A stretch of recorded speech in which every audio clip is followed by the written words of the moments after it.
Good morning and happy Wednesday. My name is Ryan Welton with Oklahoma Memo. This is your Oklahoma News Report for Wednesday, November the 19th, 2025. And leading the news today, we have election results. Tuesday was an election day in Oklahoma, a couple of weeks after the rest of the country. But first, we'd like to start with weather. And you've been probably seeing from your local TV news forecast that there are rain and storm chances tonight. Everything I'm seeing indicates that it'll be a little more overnight into Thursday morning, meaning that your commute Thursday could be a wet one. Check with I highly encourage you to be watching a local TV newscast. So check with them or check with your app on that. Let's talk about election results. I'm sharing the Oklahoma Memo screen. I really can't share more than one screen at a time. With that said, you'll notice here up top, there were numerous elections across 26 counties in Oklahoma, and here's where you could find all the election results. I take you straight to the Oklahoma Election Board, and I'll just roll through some of these. Antlers Public Schools Independent School District proposition. For the proposition, basically the yeses, it appears, won. I don't know sometimes whether these elections require 60% or not, but the yes in Antlers won 53-47. In Choctaw, proposition number 1, overwhelmingly yes. Proposition number 2, overwhelmingly yes. City of Colgate. Let's see here. Matthew Crow defeated Naomi McCollum 67-33. From the City of Edmond, proposition number 1, for the proposition, overwhelmingly yes. Proposition number 2, overwhelmingly yes. City of El Reno, who won mayor? That would be Steve Jensen. He won 60-40 over Philip Church. City of El Reno for council member, City Ward 2. Heather Brothers won 43-32 over Gary Baker, Hans-Peter Stopperfend, and Herschel Gorham. I know Herschel. Herschel's a great guy, and he's the lieutenant governor of the Cheyenne Arapaho tribe. City of Lawton, council member, Ward 4, City of Lawton.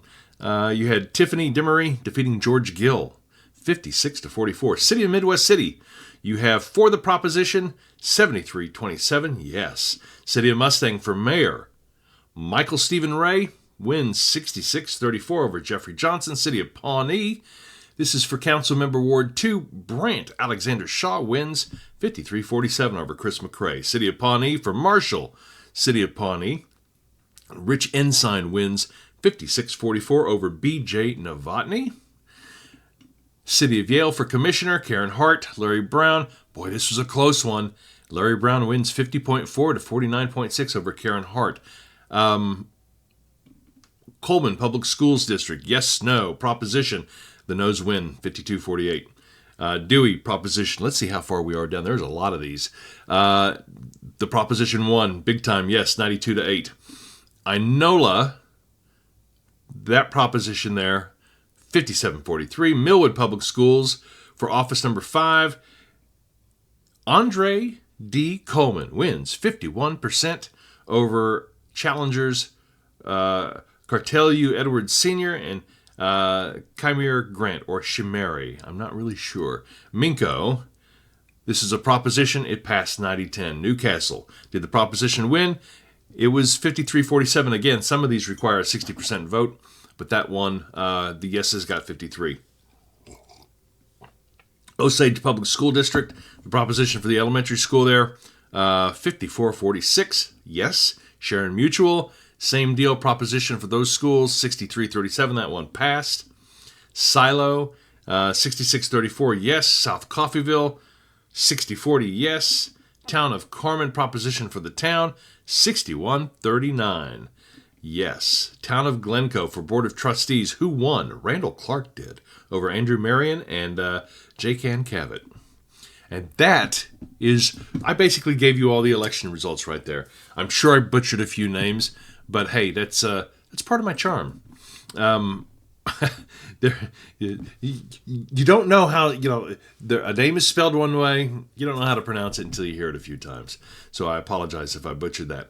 Always at the top of the newsletter, I'll give you a little bit of an insight into what's in the newsletter, and then we get right to the big story. And the big story is that the Oklahoma Statewide Official Compensation Commission, yes, there is a commission for that, voted Tuesday to increase the salaries of 11 statewide elected officials. They had done this last week, And then they turned around and said, you know what? I think that there was somebody on this board who shouldn't be on the board. And so they had to meet again. The thing that really stood out to this, if you read the stories from last week, and this is from Emma Murphy at Oklahoma Voice. Oklahoma Voice, a fantastic newsroom. You can find them at oklahomavoice.com. But everybody's getting a pay raise here, and you can debate whether or not elected officials should get pay raises, but they want to be competitive with other states.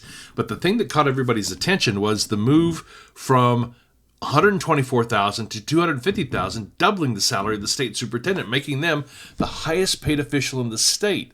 This panel said, I don't think that's right. The governor's going to be the highest paid official in the state, moving from $147 to $185 a year. Lieutenant governor will get a bump from $114 to $150. Attorney general a bump to $175 from $132. The state superintendent will be $175 from $124. Treasurer gets a bump to $160. So will the state auditor. Insurance commissioner to $150. Labor commissioner to $130. And the 3 members of the corporation commission will each make $150,000, an increase from $114,000. You can read the full story at Oklahoma Voice, or I have it linked up from the Oklahoma Memo newsletter. Right below the top story, I always have today's quick national links. I pick stories out from all of the platforms. I try to pick from the left, right, and the center to give you a little taste of what's going on. And if there's nothing on Fox News or MSNBC, or now they're called MS Now, then I just leave it out. The big story on Tuesday nationally, of course, was the Senate sending the bill to President Trump to release the Epstein files. President Trump has indicated that he will sign it, but how slow will he roll the release of these documents? And to what extent will they be redacted?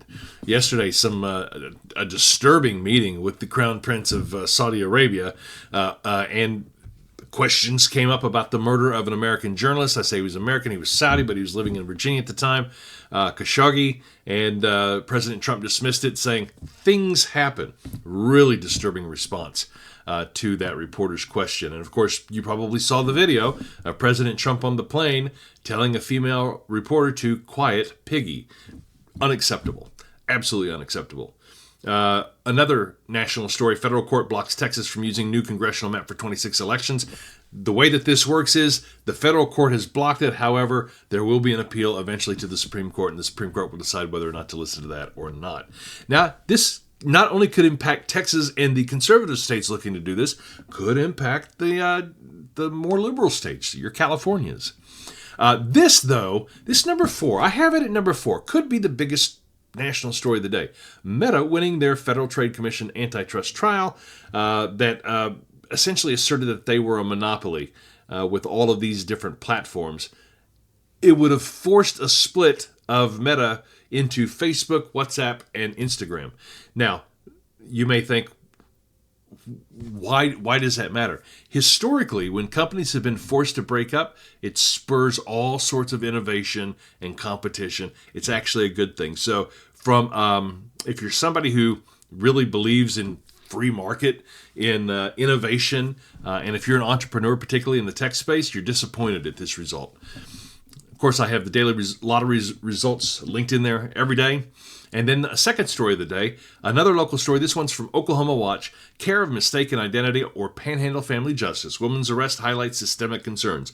Nobody covers the Oklahoma Panhandle as well as Oklahoma Watch. They're always doing stories from up in the Guyman area. And this one is the story of Brittany Sanchez and what she went through 11 years ago. It's absolutely worth the read. And then here, I want to highlight this. New poll, strong majority of Oklahomans oppose ending vaccine requirements.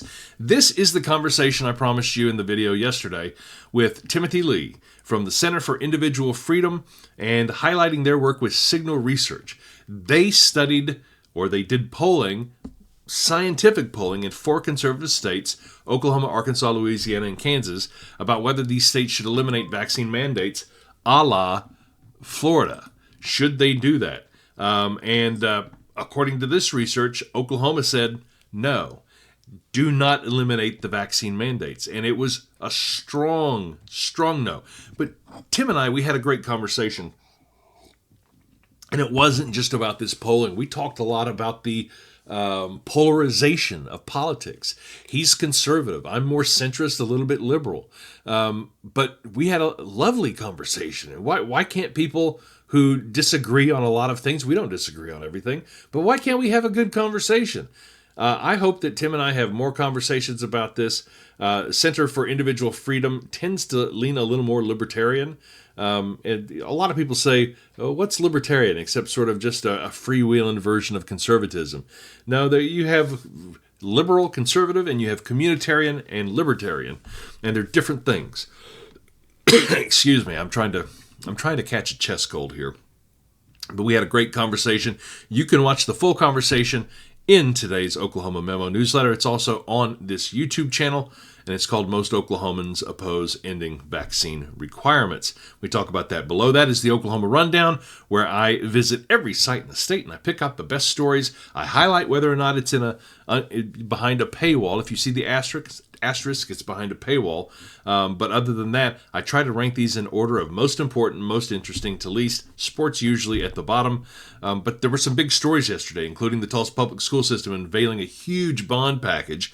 Tulsa Flyer explains where that money's going to go.